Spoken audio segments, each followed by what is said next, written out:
Oi, pessoal, boa noite. Tudo bem com vocês? Mais uma noite com os corajosos estudantes de Sociologia.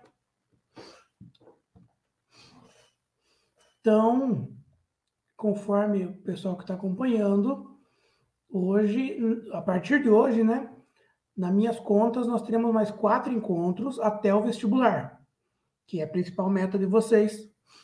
Então, nós vamos fazer uma mega revisão de tudo que nós já conversamos, tá? A estrutura das aulas foram montadas visando o vestibular da Federal. Então, nós pegamos o edital do ano passado e desse ano, que é idêntico, tá? E montamos as aulas em cima desse material, para que, claro, seja mais provável que nós estudemos exatamente que possa cair, tá? Eu trabalho um pouco mais, de maneira mais expositiva, eu tento fazer com que vocês gravem a essência e não exatamente datas, nomes, fórmulas, não que não seja importante, mas nessa matéria, é uma matéria extensa, que são 4 questões, e essas 4 questões podem fazer diferença lá no final. Me parece que se vocês captarem, nesse curto período, nessas poucas aulas que nós temos, a essência dos princípios dos tópicos que vão cair, eu entendo que vocês têm grandes chances, tá? Vocês estão, assim, bem municiados para essa tarefa aí do vestibular. Se vocês fizeram algumas questões daquela que a gente foi postando lá na pasta compartilhada, vocês vão notando algumas características. Por exemplo, as questões do Enem normalmente são mais curtas. Vocês notaram isso? São questões mais sucintas. Normalmente uma pequena citação diz: isso reflete o quê? Isso representa o quê? E as opções, né? Enquanto as questões da Federal são questões mais longas, tá? É uma citação de um texto, né, com longa, assim, um parágrafo, 2, e cada questão é uma resposta longa, que você tem que ler com muito cuidado para ver se não tem uma palavrinha ali, uma pegadinha, dizendo sim ou não, sempre, nunca. Às vezes pode ocorrer alguma dessas palavrinhas e inverter o sentido da afirmação, da afirmativa. E daí parece que está tudo certo. E daí a gente, sem querer, não nota esse detalhezinho e pá, acaba tropicando. E são questões longas, você vai lendo, você vai estar cansado. Eu não sei se você vai começar fazendo você começa, você vou deixar a sociologia para o final. Daí você vai chegando no final, você está cansado, as questões são longas e você pode se atrapalhar numa questão que você saberia responder, mas que é uma questão longa, tem um vocabulário meio difícil, meio incomum, e você pode acabar perdendo a questão por algum detalhe.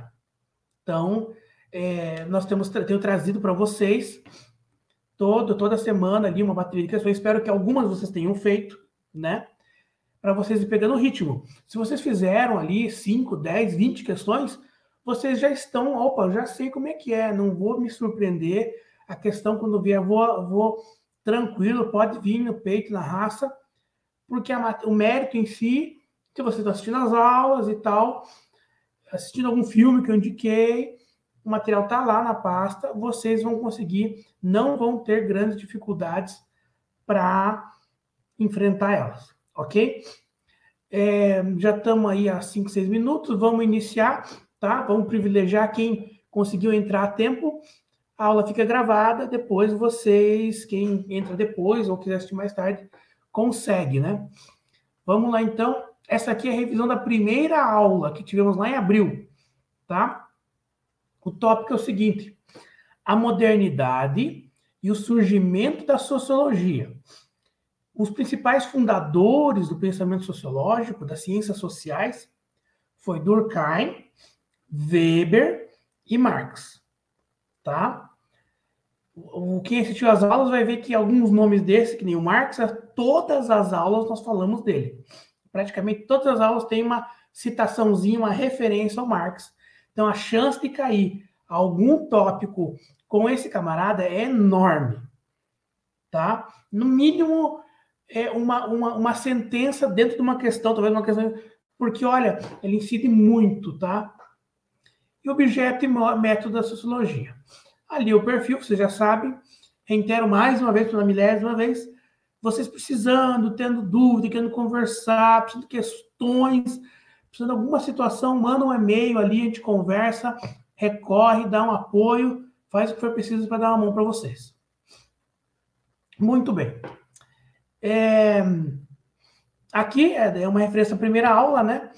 Eu coloquei 4 grandes pensadores, 4 expoentes não só da sociologia, mas da filosofia também. É o Gramsci, o Durkheim, o Dewey e o Saviani.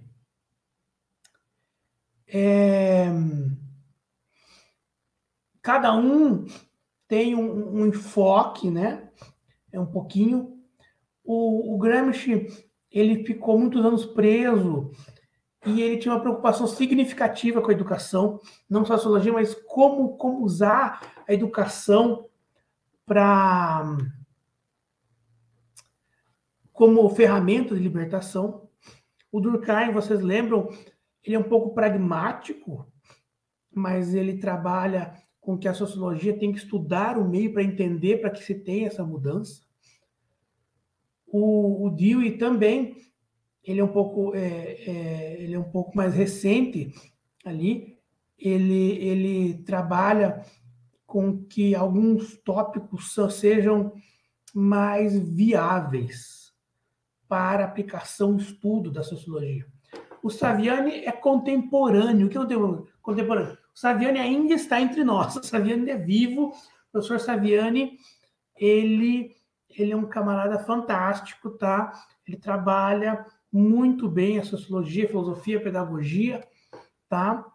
Como ele consegue identificar e demonstrar para nós, tá? Nos seus livros, nos trabalhos, características de o que é que poderia ser um pouquinho melhor do ponto de vista dele. Ou pelo menos como é que nós podemos refletir sobre aspectos que às vezes nós achamos que são assim já resolvidos, talvez não sejam tantos. A escola, a educação necessita de muitas melhorias, mas sem dúvida é a melhor, se não o único caminho para qualquer mudança. Os felizardos, os alunos que puderam assistir quinta-feira às nossas entrevistas, tiveram a grata satisfação e experiência de ouvir algumas histórias incríveis, né? Tivemos 3 convidadas especiais, tá? Cada uma contou uma experiência peculiar, né? De como conduziu a sua vida de estudos, de como deu andamento, como a educação foi importante na vida delas. E todas elas citaram basicamente essa referência aqui. A escola ou a educação necessita de muitas melhorias. Lembra que eles contaram? Algumas delas, quando iam ter aula, tinham aula, na mesma sala tinha 3 ou 4 turmas. E o professor tinha que dividir o quadro, em cada cantinho do quadro passava a matéria para uma turma. Então, o primeiro, o segundo, o terceiro e quarto ano estavam tudo junto. Tá? E cada um pegava seu caderno e fazia a sua tarefa. E a estrutura física era difícil às vezes. Não existe comparação qualquer, por exemplo, com a dificuldade, com o acesso ao material que existe hoje. Cada um de vocês, sem dificuldade, acessa seu celular, seu computador, digita Google e sabe qualquer tema de qualquer assunto do mundo, em qualquer língua, né? Elas contaram experiências que não tinha. Tinha que confiar no professor, porque tinha alguns livros. E muitas matérias era somente o conhecimento do professor passando para os alunos. Mas todas elas disseram que, apesar das dificuldades, teve uma frase que eu achei muito marcante. Vocês vão lembrar, se alguém assistiu, vai lembrar da frase. Uma das entrevistadas falou o seguinte: por 1000 vezes eu pensei em desistir. Por 1000 vezes tive dificuldade, estive cansada, foi difícil e eu quis desistir. Mas, por 1001 vezes, quantas? 1001 vezes eu respirei fundo e levantei e continuei a batalha. Então, todos esses pensadores aí, e nossas entrevistandas, têm uma coisa em comum. E vocês, corajosos alunos de segunda-feira à noite, também, vocês estão estudando. E esse estudo, a escola, é o único caminho que pode trazer uma mudança real. É isso aí. Muito bem, nós falamos ali desse camarada, René Descartes. Bonitinho falar, né? René Descartes. Esse camarada aí disse essa frase aí, única, peculiar, diz assim: penso, logo existo. E nós comentamos na primeira aula que quando se fala em pensar, não é só vir à lembrança, significa, ele está dizendo raciocinar. Por exemplo, eu estou aqui falando com vocês, estamos conversando há muito tempo, de repente eu começo, eu penso, poxa, podia tomar uma água, né? É quase uma resposta automática, instintiva. Isto não é exatamente pensar, segundo entende o Descartes. Pensar é você processar uma informação. É você, por si só, criar um entendimento. Tá? Você vai ter refletir. Vou pensar o seguinte, tô com sede, mas agora eu não vou interromper a aula, que é importantíssima. Eu vou deixar para tomar água depois, que agora eu quero prestar atenção. E isso é pensar. Você só reagir é instintivo. E o Descartes está dizendo, penso logo. E se você pensa, você passa a existir. Porque você passa a ter uma identidade. Você passa a ser você. Se você é só reativo, desculpa, mas você não é considerado uma pessoa existente para o Descartes. Tá? Se você, tá bom, eu faço o que vocês quiserem, não sei por que eu gosto dessa cor, eu não sei por que eu vou para aquele lado, qualquer comida tá boa, qualquer trabalho tá bom, não importa, tanto faz, tá bom, tá ruim. Você não tá.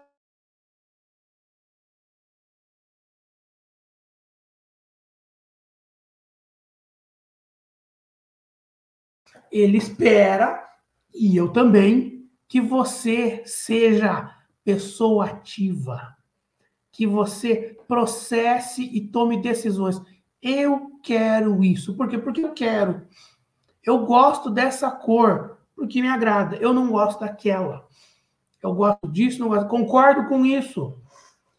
E daí quando você pensa, você consegue observar o meio que você está e analisar melhor.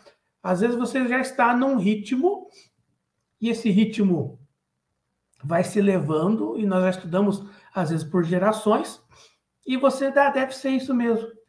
E talvez quando você se afasta, lembra o Durkheim, o Dinho, eles falam, quando o Weber, você se afasta um pouquinho, começa a analisar, opa, peraí, será que tem que continuar assim? Será que não podemos pensar numa opção diferente? Será que não tem uma opção melhor de fazer isso, de interpretar? Olha aí, é o Descartes falando com vocês. E eu não lembro qual que era desse meme aqui. Eu só lembro que era mais de 8.000. Me desculpa, eu vou ficar devendo para você. Eu não lembro qual era desse meme aqui. Foi para aquela aula presencial que eu estive em Palotina. Eu não me lembro. Essa eu vou ficar devendo. Aqui nós conversamos rapidamente que o celular, vocês deviam tentar maneirar, que ele é um sabotador. Ou seja, você está com o celular, se ele apitar, se ele tocar durante a aula, durante o seu período de estudo, salvo se for uma emergência de vida ou morte, você está sendo sabotado. Olha só. Voltei. Tinha clicado errado ali, tinha saído, né? Você está sendo sabotado por você mesmo. Então, você tem que se precaver. Nós falamos rapidamente de preconceitos. Poxa, essa matéria de sociologia deve ser chata pacas. Por quê? Não sei, mas tem tudo para ser. A gente vai ficar discutindo assuntos que às vezes não vão a lugar nenhum. Aquele professor fica discursando, falando que temos que pensar, temos que analisar, que as coisas não são assim. Eu estou ocupado com a matemática, a física, com os verbos. Poxa vida, com a biologia. Agora tem esse negócio ali que não é muito palpável. Isso é um preconceito. Para estudar sociologia, que o João explicou, eu já falei para vocês, diz o seguinte: você tem que chegar na aula e tirar o seu casaquinho de conceitos, pendurar ele na entrada da porta e analisar todos os temas de uma maneira clara, de uma maneira natural e acessível. Você evita de já vir pensando que tal coisa é assim ou tal coisa é assado. Você evita vir para a sociologia pensando que você tem as respostas. Porque, lembra, nossa meta na sociologia não é alcançar respostas. Nossa meta na sociologia é analisar o meio. Cada um, depois de analisar o meio, vai dizer se isso é bom ou ruim, se cabe ou não mudança, se é interessante ou não é.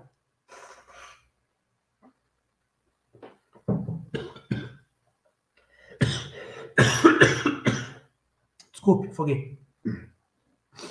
Muito bem, vamos seguindo.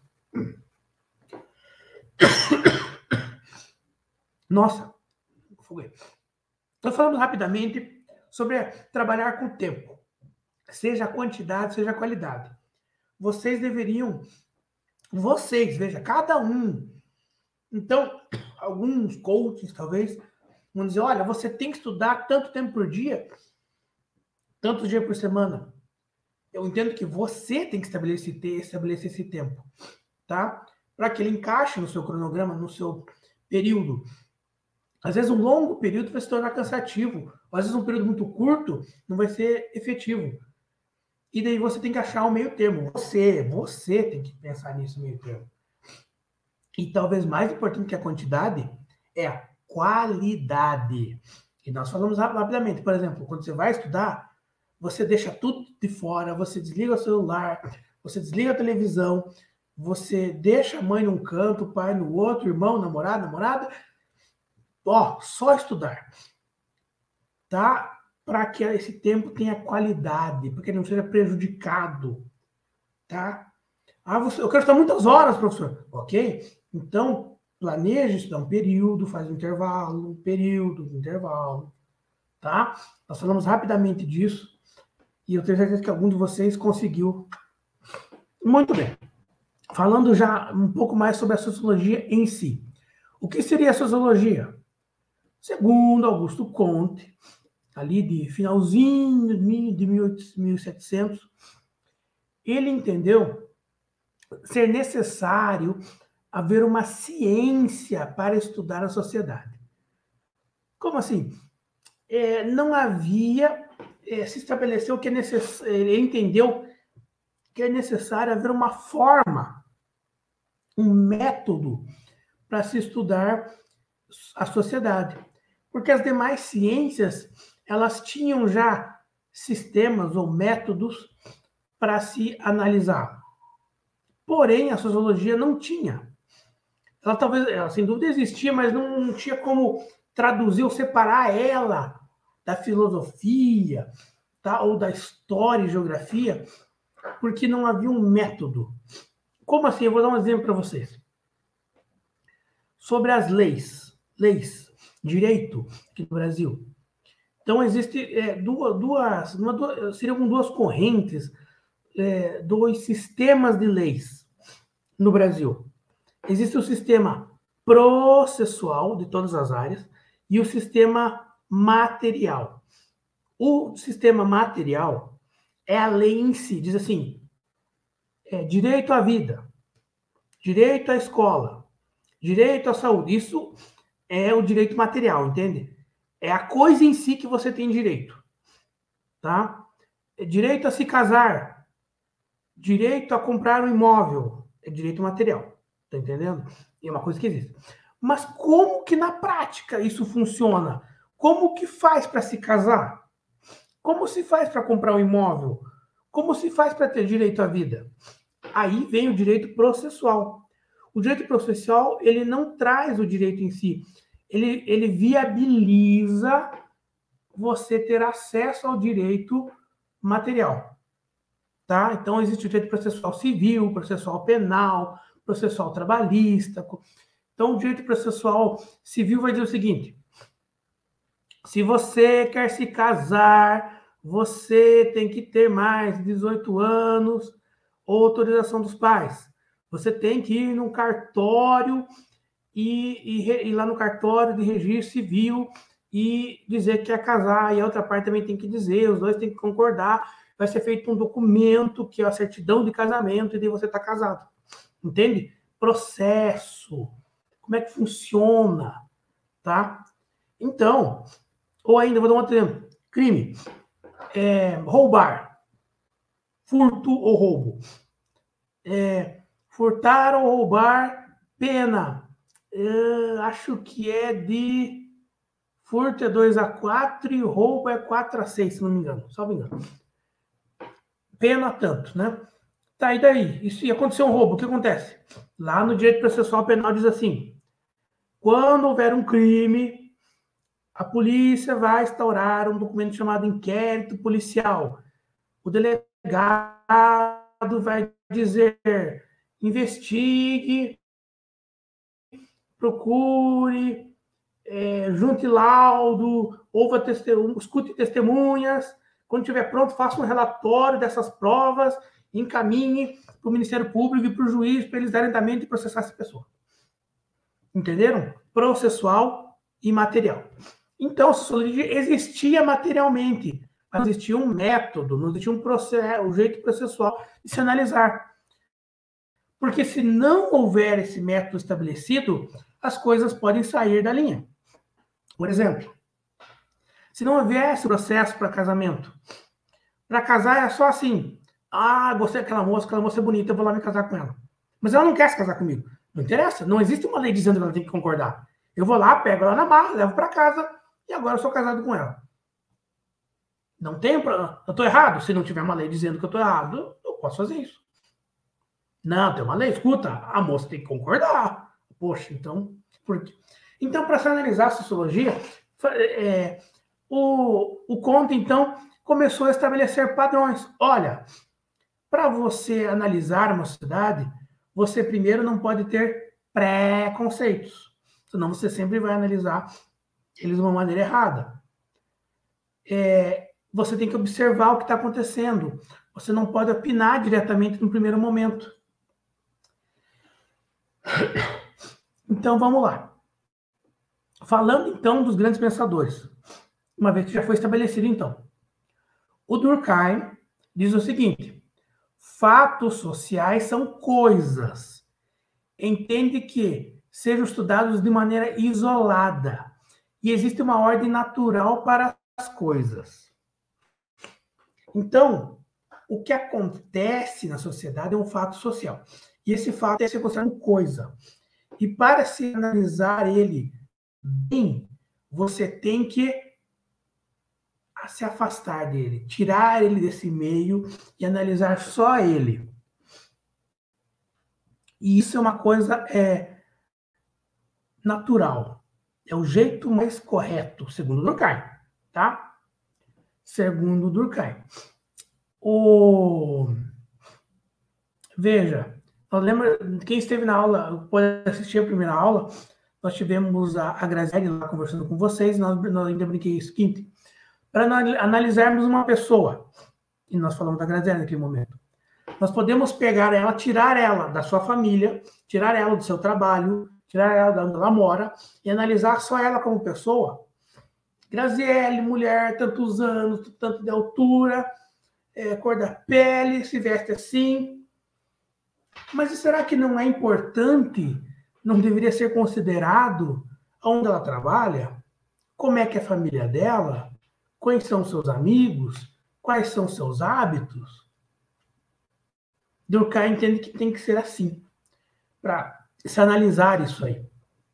Agora, Weber diz o seguinte: não existe como ser imparcial. Ele entende que não é possível tirar o casaquinho dos preconceitos. Que nós seres humanos, sempre vamos colocar um pouquinho do nosso ponto de vista a fazer uma análise. Ele entende que não é possível uma análise totalmente justa, tá?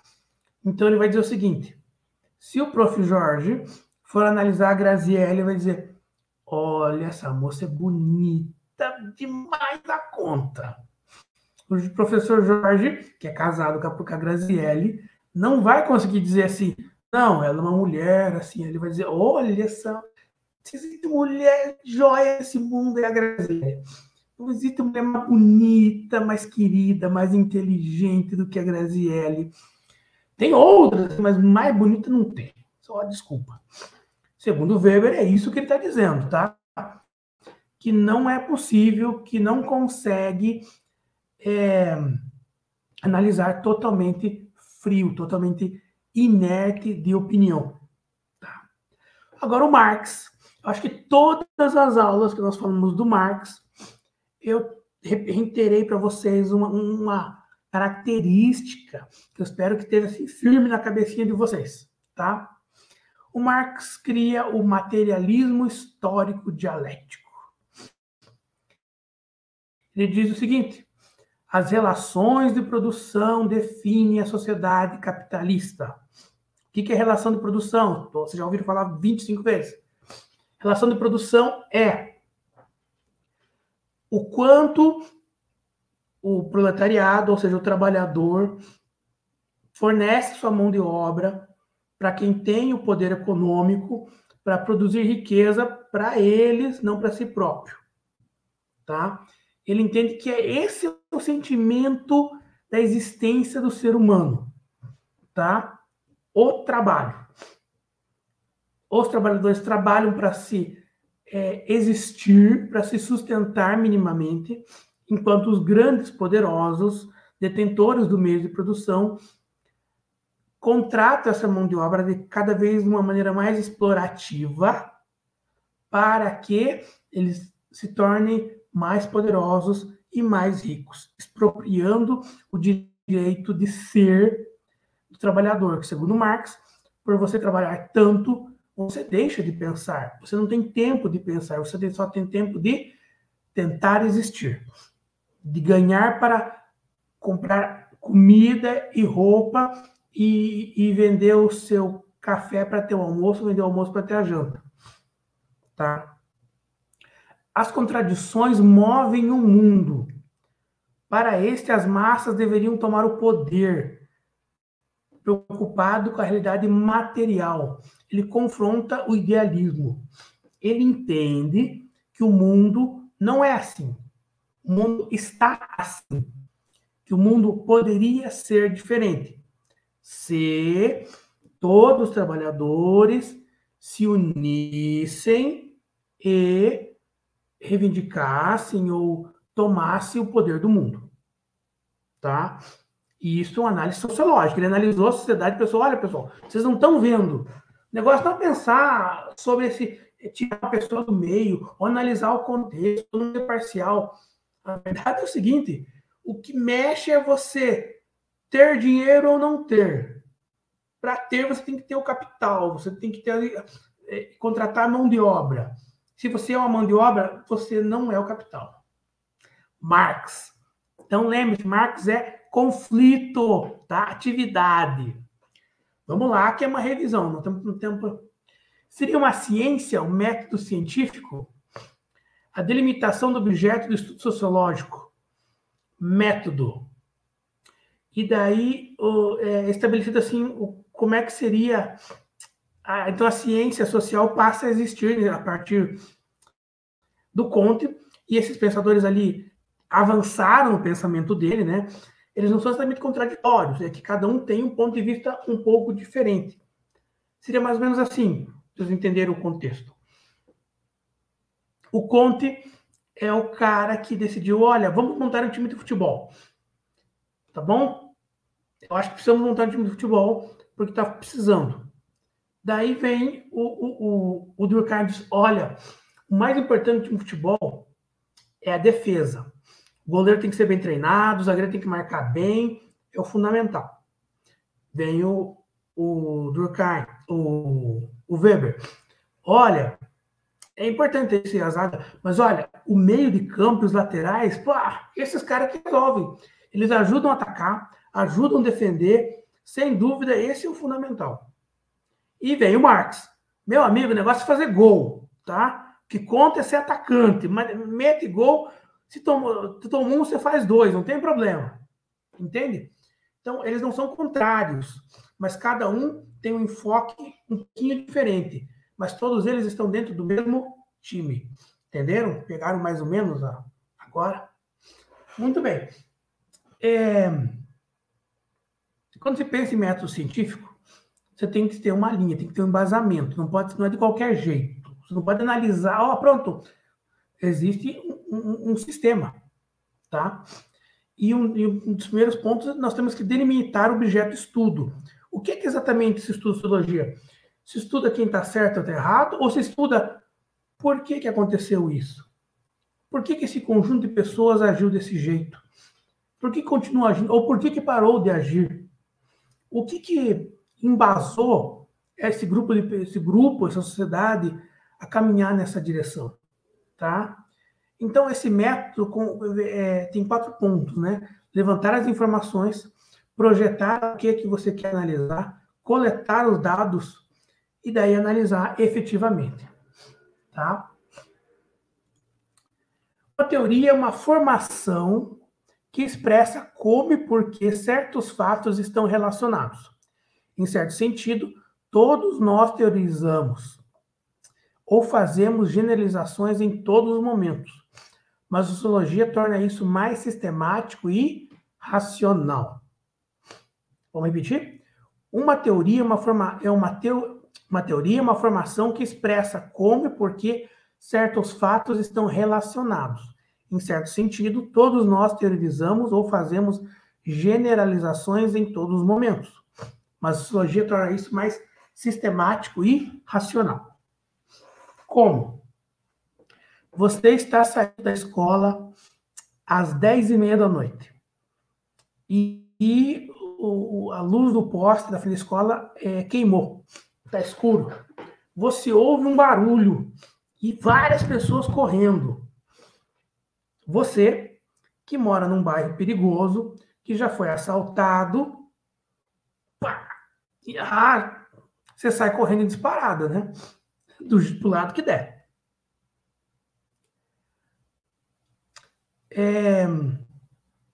Você que mora num bairro normal, que nunca foi assaltado, está indo embora, ouve a mesma coisa, você se assusta, você tem medo, você ouviu falar em assombração, você congela ali, encosta no muro da escola e fica, nossa, tomara que não me pegue. Entende?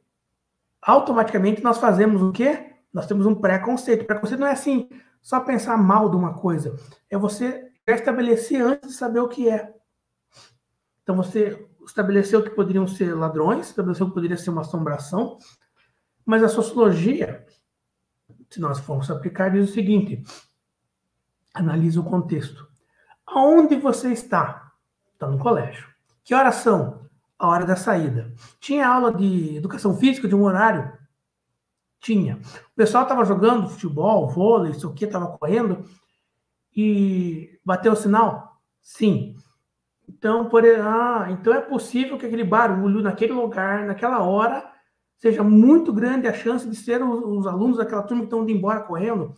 E outra coisa, tem um ônibus que passa na frente do colégio, ou uma quadra do colégio, e se eles perderam o ônibus, o próximo vai demorar muito tempo. Então, eles têm que sair correndo para pegar o ônibus.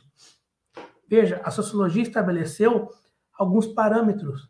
Você pensou quem eram as pessoas, da onde eles vieram, que lugar que eles estavam, existia alguma condição de agravante, entende? A sociologia criou ou estabeleceu esses pontos antes de se decidir o que era aquilo. Entenderam? Pegaram o fio da meada? Tá? Eu sempre trazia ali uma citação em um filme, né? Assim como todos que testemunham tempos como este. Mas não cabe a eles decidir. O que nos cabe é decidir o que fazer com o tempo que nos é dado. Você vai decidir o que vai ser feito com o seu tempo? Espero que sim. Espero que não decidam por você. Parêntese, a maioria de vocês é menor de idade, então não vão chegar no país e dizer, olha, o professor disse que eu posso fazer o que eu quiser na minha vida, não tem que depender de vocês. Os seus pais, seja por uma condição social, seja por uma legislação, são responsáveis por vocês. Eles podem cometer faltas, mas a princípio todos eles esperam e permitem, indicam, direcionam vocês para um caminho que eles entendem ser melhor. Espero que nenhum tenha algum problema com isso, mas vocês vão formando vocês vão formando a sua própria consciência. Para quê? Para que vocês decidam o que vão fazer. Eu tenho certeza que alguma decisão na vida de vocês tomam. Talvez você não escolheu qual colégio você estudou, talvez você não escolheu que roupa você foi para a escola, talvez você não escolheu o que você está fazendo também porque seus pais mandam você trabalhar, ou você ajudar em casa, ou você só estudar. Você queria sair com seus amigos, queria dormir até mais tarde, queria outra vida. Mas em algum momento você decidiu.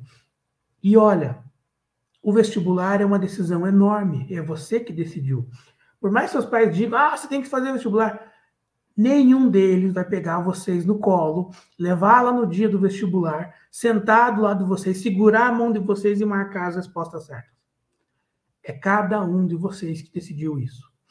E qual curso vocês vão fazer? O curso que vocês decidiram. Mas meu pai quer que eu faça esse, minha mãe quer que eu faça aquele, eu preferia fazer outro. É muito cômodo dizer ou repassar a decisão para os outros. Você tem que decidir. Mas eu não tinha escolha. Tem. A questão é que nós estamos prontos a pagar o preço pelas escolhas. Vocês entendem isso? O tempo que vocês têm, vocês devem usar, porque é vocês que vão arcar, seja proveitosamente ou negativamente, esse tempo. E vocês é que vão tomar a decisão, por mais que vocês digam que não. Tá? E eu falei rapidamente de um filme fantástico, esse desenho aí, Formiguinhas, ou Formiguinha Z. O Z é uma formiguinha, e ele tem uma dúvida de o que ele quer fazer da vida, porque tudo que ele faz é o que manda ele fazer desde que ele nasceu. Então, ele não sabe se é isso que ele quer. E ele começa a se movimentar, e tem toda uma história, uma aventura, mas em algum momento diz assim para ele, o psicólogo ele fala para o psicólogo, eu não sei, eu me sinto insignificante. Daí o psicólogo falou, excelente, exatamente isso, você é insignificante, você não importa, o mundo é enorme, está cheio de gente mais importante, você não é nada, é exatamente isso, você acredita que você não é nada, que você vai ser feliz. E o Zé não fica feliz. O fato é que, depois de toda a história, no final do filme ele chega à decisão assim, quer saber? Eu quero fazer exatamente a mesma coisa que eu fazia, mas eu estou escolhendo fazer isso. Eu. Então vocês escolham o que vocês querem fazer, tá? Não se deixem levar pela onda. Estejam dispostos a pagar o preço, mas também colher os louros das suas decisões. Nossa, professor, eu quero fazer um vestibular numa federal e tal curso, mas é difícil. Então você tem que estudar. Professor, mas estou meio cansado, no final de semana tem jogo de futebol, eu marquei com a minha namorada, eu marquei tal coisa, eu gosto de dormir até tarde, a gente vai almoçar lá na casa da minha avó, e veja, você não está pronto ou não está disposto a pagar o preço. Não, realmente, então vá à luta, meu amigo. Você pode ir à luta, Você decide o seu futuro, tá? A sociologia diz assim que espera que os indivíduos tomem suas decisões, que analisem a sua vida e pensem, não, tudo bem, é isso que eu quero. Não, eu pensei melhor, eu acho que eu quero modificar ela, tá? Meus caros, com isso nós terminamos a primeira aula, tá bom? É isso que nós trabalhamos, claro, muito resumidamente, a gente pulou, foi acelerando, tá? Mas é o resumo da primeira aula, tá? O material e as questões estão lá na pasta compartilhada. E nós vamos, então, para a segunda aula, ok? O segundo tópico de hoje. Tá? A relação sociedade e natureza. Progresso técnico e meio ambiente. Trabalho e sociedade. Divisão sexual e social do trabalho. As transformações recentes do trabalho. Tá? Esse é o segundo tópico que cai no vestibular da Federal. Tá? Então, vamos passar eles rapidinho aqui, uma revisão, tá? Com vocês. Nessa aula, nós já tratamos alguns... Nós falamos do local de estudo, tá? Cada um tem seu local. Ele pode ser, em regra geral, um local mais organizado, como o da primeira foto, tem maior possibilidade de funcionar do que o segundo local ali, que é uma zona total. Você não sabe onde é que está o caderno, onde é que está o livro, onde é que estão as roupas. Mas, curiosamente, tem gente que se acerta nesse local. Então, nós falamos na última aula, acabando de falar, né? Você analisa e decide o que é melhor. Pensem, sejam maduros, tá bom? Não diga que você gosta do bagunçado, que você tem preguiça de arrumar. Tá? Tem pessoas que que funciona de um certo jeito, é mais fácil para eles. Mas a grande maioria, olha, a experiência que nós temos é que o quarto organizado é mais o local, o ambiente limpo, organizado, claro, nem muito quente, nem muito frio, nem muito barulhento. Aparentemente, a possibilidade de ele ser um local mais interessante, que dê um estado melhor, é muito maior do que a segunda opção, tá? Mas você escolhe o local. O local pode ser no seu quarto, na sala da sua casa, na biblioteca da escola, na casa de um colega, tá? Existe um local, algum local existe, tá? Então, vocês pensem aí no local. Muito bem. Nosso caro Pumba, quem não conhece o Pumba, é um amigo do Rei Leão, tá? Ele é um javali. E ele diz o seguinte: lar é onde o bumbum descansa. O Simba, que é o Rei Leão, estava perdido, fugiu da casa dele, foi cair lá perto onde morava o Pumba, que é tipo um vale, uma floresta, sabe? E daí eles estão andando lá e o Simba pergunta: escuta, mas onde é que é a nossa casa exatamente? Onde é que vocês moram? Porque eu vou morar com vocês, né? Mas numa caverna, tem aonde? Porque lá onde ele morava numa caverna, no covil dos leões, né? Com o pai dele, com a família, e cada um tinha a sua casa. Daí ele chegou, mas e cadê, mano? E o Puma diz assim: meu amigo, qualquer lugar é nossa casa. Tanto faz. Quer dormir aqui hoje, quer dormir lá em outro lugar amanhã, quer dormir... Tanto faz, aqui não importa. O importante é onde você descansar. E qual que é importante essa frase? Eu falei para vocês. O ambiente de estudo de vocês é onde vocês entenderem que é melhor. Pode ser qualquer lugar, desde que você escolha e você entenda que esse lugar é ótimo, esse lugar é útil, esse lugar funciona para você. Tá? O filminho que eu indiquei naquela ocasião foi o B-Movie, outro desenho. O B-Movie conta a história, eu não lembro do personagem, qual é o nome do personagem, essa abelhinha aí, tá? E essa abelhinha aí, ele entendeu que a vida inteira dele era trabalhar e fazer mel. Mel que ele não comia, porque quem ficava com mel eram as pessoas, né? O ser humano que ia lá na colmeia, tirava o mel, enlatava, colocava num vidro, vendia, e eles tinham que fazer o quê? Ir lá, pegar mais mel, produzir mais mel, trabalhar, e vinha o humano e tirava o mel. Peraí, esse negócio não tá certo. Por que o ser humano, o cara compra o mel, vende o mel, ganha dinheiro, e a fábrica é enorme, o dono da fábrica fica rico, e nós aqui não ganhamos nada, a gente continua trabalhando. E ele, poxa,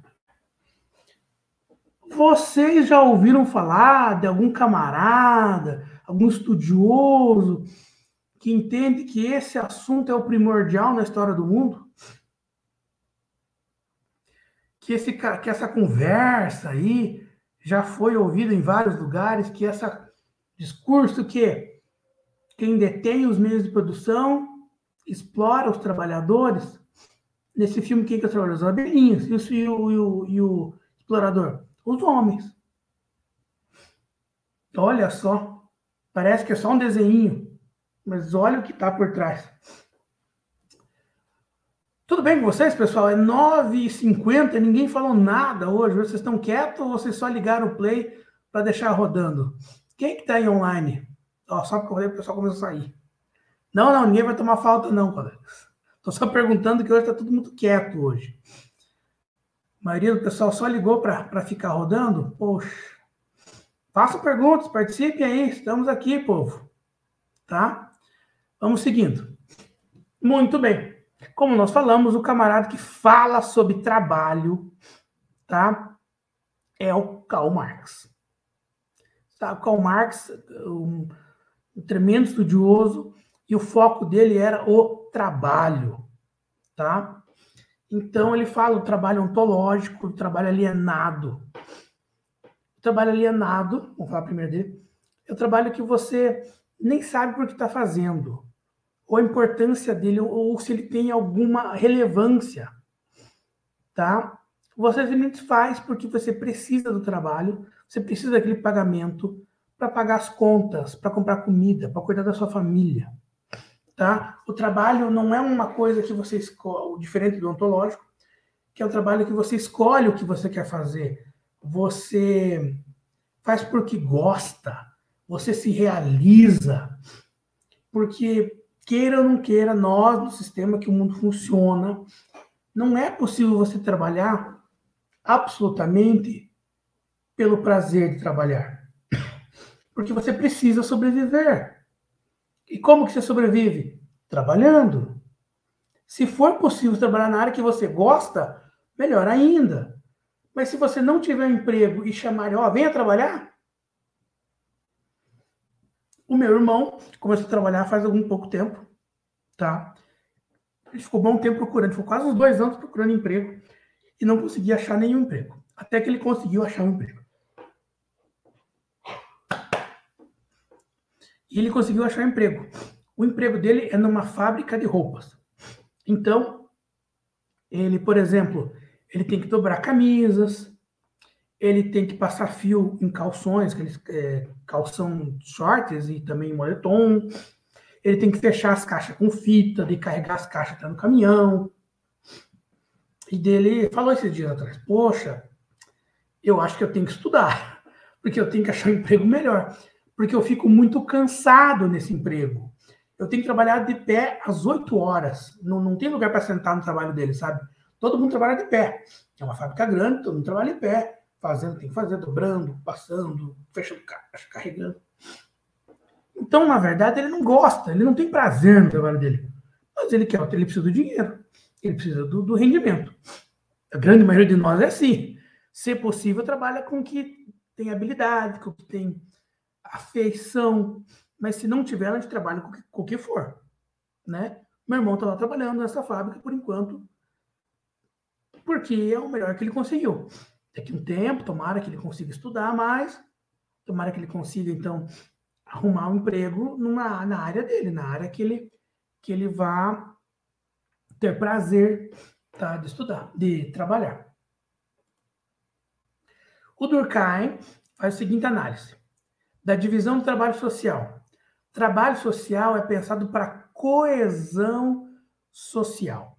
O que é coesão social? É que a sociedade aqui, cada um no seu canto, ela comece a se encontrar, comece a se unir, comece a ficar mais próximo. Segundo Emílio Durkheim, ele diz o seguinte: eu vou fabricar um sapato. Fulano vai fabricar uma meia. Beltrano vai fabricar roupa. Em algum momento, eu, vendedor de sapato, vou vender um sapato para quem fabrica as meias. E o cara da meia vai vender para mim uma meia, porque eu preciso de meia para calçar o sapato, ele precisa de sapato para calçar a meia. E daí nós dois vamos comprar da pessoa que vendeu roupa. E a pessoa que vendeu roupa vai comprar sapatos e meias nossos. Então, o trabalho, por uma questão necessidade natural, o trabalho vai aproximar as pessoas. O trabalho vai fazer com que o fabricante de sapato converse com o fabricante de meia, que converse com o fabricante de roupa. E eles vão se aproximar, e talvez eles se tornem amigos, e talvez isso crie uma comunidade, e essa comunidade vai crescer juntos, com interesses juntos, tá? Então, ele entende que vai criar esse nexo, essa proximidade, que o trabalho vai unir as pessoas. Que a sociedade, ela é naturalmente, de uma maneira mecânica, ou seja, de uma maneira sozinha, sem intervenção, necessidade de uma intervenção, ela vai se aproximar, e esse trabalho vai ser o principal vetor dessa aproximação. Se as pessoas não trabalhassem, elas não iriam se aproximar, segundo Durkheim, tá? E esse trabalho é que vai fazer com que se crie uma sociedade, e a sociedade progrida, a sociedade cresça. Porque daí o vendedor de sapato, de meia e de roupa, poxa, estamos vendendo bem, vamos criar uma transportadora para vender nossos produtos em outro local, em outra cidade. Começamos a vender em outra cidade, agora vamos criar novas linhas, e assim por diante. Segundo Durkheim, é tudo muito bonito, é tudo muito fácil, as coisas vão fluindo muito bem. Já o Weber diz o seguinte: racionalização, modernidade, ética no trabalho. Até fiz uma observação que, olha só, o Weber, se eu não me engano, o próprio Weber diz que não é possível que você analise algo absolutamente isolado, absolutamente sem nenhum preconceito, sem nenhuma tendência. E ele diz o seguinte: o trabalho, inclusive, dignifica. Segundo Deus, o trabalho é estabelecido por ele, e o homem bom, o homem que quer ir para o céu, tem que trabalhar, e tem que gostar de trabalhar. Interessante o seguinte: o Weber, ele vem e escreve isso num momento em que a sociedade protestante, que cultua o comércio, começa a ganhar força na história desse mundo. Porque antes, o comércio era mínimo, e ele tão só favorecia os grandes senhores, os reis, os nobres. E daí, a grande maioria dos protestantes são comerciantes, são burgueses. Então, é interessante que essa religião, que essa sociologia, diga que Deus quer que você trabalhe. E se você trabalha, você ganha dinheiro. E se você trabalha, você vai para o céu. Então, a ideia de que você não precisava mais trabalhar cria um pecado da preguiça. Então, os grandes senhores, que nunca trabalhavam na vida, passam a ser classificados como pecadores, porque eles não trabalham. Agora, o trabalhador, que antes era só um plebeu e agora começa a ter algum dinheiro, ele diz: olha, não só estou trabalhando, mas estou dignificando a Deus. Deus estabeleceu isso para nós. Então, estou indo para o céu. Então, o próprio Weber aplica nele mesmo, quando ele descreve isso nesse período, que favorece um tanto quanto os burgueses. Veja, analisando hoje o que o Weber, sociólogo, escreveu para a época, podemos dizer que o Weber deu uma forcinha para os burgueses. Por quê? A Igreja Católica, grande mãe da época, grande instituição, dizia que a avareza, que o lucro era pecado. Então você devia trabalhar tão somente para se sustentar e todo e qualquer recurso que você ganhasse, você tinha que dar para a igreja.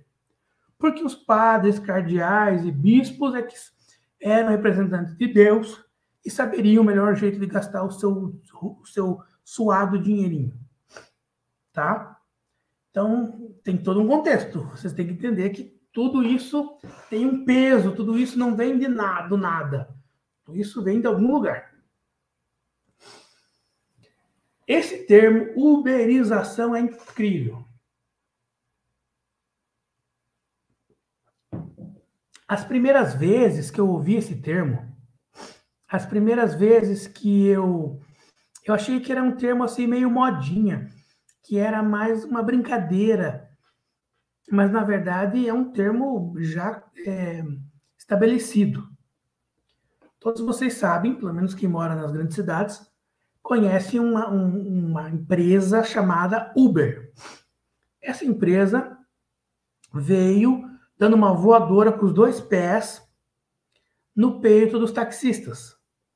Eles arrebentaram os taxistas bonito. Por quê? O taxista chegava lá com o seu carro no ponto, você queria ir de um lugar para outro, o taxista dizia, olha, é tanto. Ou ele ligava lá a maquininha dele, né, o tacógrafo, acho que é tacógrafo, taxímetro. E o taxímetro ficava rodando e dava tanto. Você não sabia, ou você precisava ir, só tinha esse recurso. E agora vem o Uber, que é uma empresa toda moderna, com aplicativos que funcionam em qualquer lugar, e o aplicativo diz assim, você pega o seu celular e clica, eu quero ir de um lugar para outro, tal lugar, na rodoviária até minha casa. O Uber já vai dizer, sim, eu vou te buscar, é tanto, é muito, muito mais barato que o táxi, muito mais barato, metade pelo menos, e no carro vai ter uma balinha, vai ter uma garrafa d'água, o carro vai estar limpo, tá? O motorista é fulano, você não precisa pagar em dinheiro, você pode fazer uma transferência, você pode pagar com cartão de crédito já cadastrado no aplicativo, porque muitos taxistas, eles sabendo que não tinha concorrência, os carros eram ruins, os carros eram sujos, só recebiam dinheiro, cobravam valores absurdos. Vem a empresa diz, olha, é o seguinte, para trabalhar no Uber, você é sócio do Uber, você não é empregado. Então você não tem que vir aqui, bater cartão, trabalhar das 8 ao meio-dia, da 1 às 6. Você trabalha o horário que você achar melhor. Como assim? Eu quero trabalhar só final de semana. Tá ótimo pro Uber. Beleza. Só que você recebe conforme você trabalhou. Então, se você trabalhou sábado à noite e domingo à noite, você recebe pela quantidade de corridas que você fez. Mas daí, opa, peraí. Mas um horário que tem muita gente, por exemplo, aqui, cidades maiores, tem Cascavel, Curitiba, Londrina, é sábado à noite. Então, o pessoal quer sair para balada, não vão de carro, tem que ir de carro, é longe, estacionar, pagar estacionamento. Não, pega um Uber, vai estar na festa, na balada, quer ir embora 4 da manhã, liga pro Uber, pega você, devolve em casa, tranquilo, seguro. Nossa, que empresa legal! Sim. Até certo ponto. Até você analisar um contexto. Então, essa pessoa que antes trabalhava com carteira fechada, com direito trabalhista, não, agora eu sou meu patrão, não tenho chefe. Não tem. Mas você ganha conforme você produz. Tá? Você não tem vinculação nenhuma com a empresa, você é um prestador de serviço. Então, se você se machucar, você não tem direito ao INSS. Você não tem 13º, você não tem férias. Você trabalha como autônomo. Tá? E no primeiro momento, se você está desempregado, você aceita trabalhar por qualquer valor, você trabalha lá na empresa e vai fazendo o que tem que fazer. Mas e se passar 1 ano, 2 anos, eles não reajustarem as tarifas? Não tem nem patrão para reclamar, você vai reclamar com o aplicativo? Ah, não, então não vou mais. Então tá bom. Não precisa. Você não tem rescisão, você não tem fundo de garantia. tá? Então, quando você fala em uberização, não é só o Uber, é que o Uber é o maior exemplo, um exemplo assim que, pá, pegou todo mundo. Tem inúmeras empresas que estão criando esse sistema. Sistema sem chefe, sem vinculação, sem estrutura. Você trabalha, você, na verdade, porque veja, você tem que vir com o seu carro, atender a pessoa, você paga a manutenção do seu carro, você paga o seguro, você paga a gasolina, é tudo é você. O Uber só fornece o aplicativo e cobra para você usar o aplicativo. Muitas empresas em muitas áreas estão nesse caminho, tá? Alguns de vocês pegaram um período de aula aí no estado em que as aulas eram online. Então, uma empresa, pelo menos a que atendeu a maior parte do Paraná, foi a Positivo. Positivo contratou alguns professores, gravaram aulas. Esse professor não recebeu, não foi contratado. Ele recebeu para gravar aquela aula e muito obrigado, vai embora. E agora eu posso usar essa aula 20, 50, 200 vezes, 500 em cada turma. E eu posso usar ela durante vários anos, porque é a mesma matéria. Não é um professor, é uma empresa que forneceu um serviço. E esse professor, uberizado, que queria trabalhar, aceitou gravar aquela aula por um valor X e não tem mais vínculo, ele não é mais professor. Ele só prestou um serviço. Tá? Uberização. Tá? Em várias áreas. Na saúde tem isso, dentistas têm isso. Tá? Cada vez mais áreas estão nesse novo sistema. Tá? Divisão sexual e social do trabalho. Se desenvolveu muito rapidamente no capitalismo. As tarefas se tornaram cada vez mais especializadas e fragmentadas. Tá?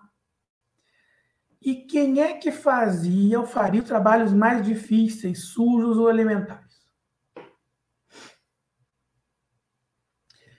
Nós já falamos bastante disso, mas vamos retomar rapidinho, né? Uma revisão e nosso tempo está correndo. Talvez até sem querer, cada um de nós pense nisso assim, sem querer, porque nós temos o quê? Preconceitos estabelecidos dentro de nós. Tem um casal com um bebezinho. E o casal vai visitar alguém ou encontrar alguém. Nossa, que bebê. A pessoa, posso pegar o bebê? Oh, que bebê bonitinho e tal dele. Ixi, acho que o bebê fez cocô na roupa, na fralda.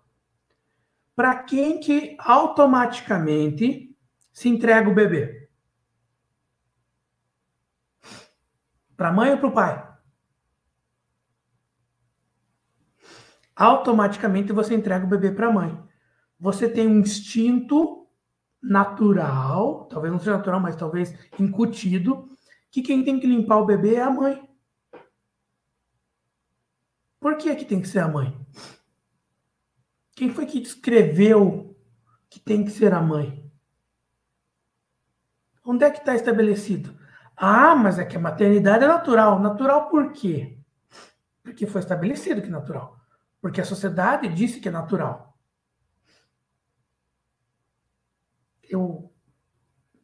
Pensando sociologicamente, o pai e a mãe têm a mesma responsabilidade de limpar o bebê, de trocar as fraldas. Tem a mesma habilidade. Ah, mas o pai não sabe. Por que o pai não sabe? Porque quando ele era criança, o pai dele ensinava ele a jogar bola, consertar móveis, lavar o carro, enquanto a irmãzinha, a prima, a menina, a mãe ensinou ela a trocar fralda, brincar de casinha, fazer comida. Então, foi estabelecido, foi dito para esses jovens que talvez ao longo da vida escutaram isso e chegaram à conclusão que deveria ser, mas eles não analisaram, não decidiram isso. Se a mãe quiser ser esse tipo de mãe, ela pode ser, mas se ela quiser, não que seja estabelecido. Tá? Outro exemplo terrível, de vez em quando aparece nas novelas esse exemplo. Chega uma pessoa lá no shopping, super bonito, super chique, Ele chega e vê uma pessoa negra. Chega e fala assim, viu, fulano, alguém derrubou um refrigerante ali no chão, pode ir lá limpar. Por quê? Só porque eu sou negro você acha que eu sou da faxina? Ah, não é? Mas como que você negro está aqui nesse lugar? Vocês já viram isso em algum filme, alguma novela, e talvez em algum momento, sem querer, não é por mal, vocês pensaram isso. É mais fácil pensar que o negro é o mais competente para fazer o serviço geral. Por que o negro não pode ser visto como o dono da loja, o gerente do banco, o juiz, o médico? Você imagina, qual que é o perfil? Vamos falar de um outro caso. Vocês podem me dizer ou não. Quando falar para vocês assim, zeladora, merendeira de escola. Quantos merendeiros de escola vocês já conheceram? Homens? Lembram de algum? Você vai na copa, na cozinha? Todos vocês têm alguma história assim, fui lá conversar com a tia da cozinha, com a tia da cantina hoje, assim assado. Vocês lembram de um homem lá? Então, essa divisão, muitas vezes, é uma divisão histórica e que talvez deveria ser repensado, né? Poderíamos repensar. Por que está estabelecido isso? Por que pobre, quando vai estudar, faz letras, pedagogia, e daí o filho do rico faz medicina, odonto, direito, engenharia? Porque você estabelece que essas pessoas têm perfil para ter essa profissão e as outras outro perfil. Mas nós falamos na outra aula, você é que escolhe, não é a sociedade que se ela, você tem direito de ser contrário. 10h15, pessoal, vamos seguir, senão não vai dar tempo. Sociologia e natureza. A partir dos anos 50, 60, é que as preocupações que esse tema começam a se tornar significativas. Até ali no final, 50 e 60, lembrando que a Segunda Guerra acabou em 45, então não havia preocupação quase nenhuma com a natureza, com o desgaste, com a poluição. Tá? Quando, no final da Segunda Guerra, se perdeu muitas vidas, mas houve uma destruição sem igual, começou a se perceber que a natureza, a ecologia tinha que ser levada em consideração. Não havia árvores, não havia rios com água potável, não havia animais, né? Um grande pensador dessa linha são esses dois ali, o Anthony Giddens e o Ulrich Beck. Eles criam a ideia de sustentabilidade. Eles dizem que você pode explorar a natureza de uma maneira comedida, de uma maneira que você não destrua ela, que você faça ela reciclar. Você derrubou uma árvore, você planta duas, tá? Você não destrói totalmente aquela região, você tem que deixar um espaço de mata nativa, para que os animais ali não se extinguam, aquele tipo de animais. Tá? Sustentabilidade.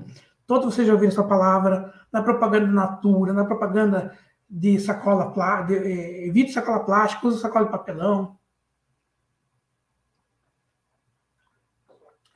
Nos mercados, levem sacola reciclável, sacola definitiva, sabe? Sacola, bolsas para carregar suas compras, tá? Então, é uma coisa que começa a crescer. E se isso altera a sociedade, é tema do nosso estudo também, tá? O progresso da ciência, da tecnologia, tornaram a vida mais segura? O que vocês acham? Sim? A evolução da ciência melhorou a vida? Olha, nós temos remédios que não tínhamos antes, nós temos técnicas que não havia antes. Meu filho fez uma cirurgia faz 15 dias. Ele tinha o que chamavam de pé de pato. Pé de pato é o seguinte, não é o dedinho, mas é o ossinho do último dedo, é assim, em vez de estar aqui regulado, é para fora, tá?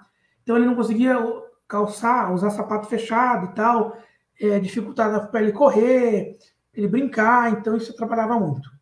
O médico analisou e disse, não, tranquilo, nós vamos fazer uma cirurgia, vamos cortar esse ossinho, vamos colocar ele no lugar, vamos amarrar ele com cabo de aço. Daqui a um tempo eu vou tirar o cabo de aço e o osso vai estar no lugar e o pé do seu filho vai ser perfeito. Nossa, isso é uma tecnologia fantástica. Graças a Deus, deu tudo certo, já fez cirurgia, ele está de cadeira de roda ainda há alguns dias. Mas incrível, gente.